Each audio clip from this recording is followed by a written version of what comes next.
आजिर प्रथम न्यूज है दिल्ली रे चली सांसद मान 2 दिनिया कर्मशाला ओडिशारू समस्त बीजेपी सांसद दिल्ली गस्तर अच्छी। दिल्ली गस्तर जाई सेमानकु भेटिचंती मुख्यमंत्री मोहन चरण माझी।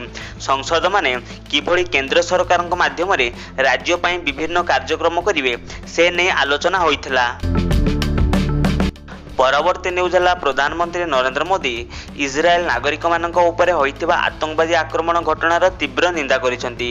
भारत आतंकवादर समस्त स्वरूप को निंदा करे एवं आतंकवाद को केबे भी न करिबा को नै निजर नीति रे सबुबेले अटल रहिथिबा निजे सोशल मीडिया रे पोस्ट करी प्रधानमंत्री मोदी कहिसेंती। परवर्ती न्यूज है नेपाल प्रतिवाद उपरे भारत चिंता प्रकाश कला, नागरिकों को सतर्क रहा परामर्श देला।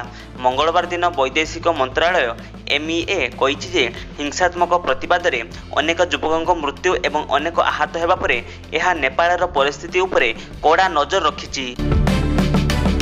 परवर्ती न्यूज है दिल्ली रे आयोजित होइथिबा NDA सांसद मानक बैठक रे जोग दैछंती प्रधानमंत्री नरेंद्र मोदी और CP राधाकृष्णन प्रार्थीत्व ग्रहण करिबारु समग्र देश रे अनेक उत्साह सृष्टि करिछि। लोकमानकर विश्वास रहिछि जे से जणे अति उत्तम राष्ट्रपति होई परिबे बोली श्री मोदी सोशल मीडिया रे कहिछंती। परवर्ती न्यूज है बे ऑफ बेंगल उपरे नूतन लघुचाप सृष्टि होबार फल ओडिशा रे प्रबल वर्षा होब बोली आकलन कर जाइअछि।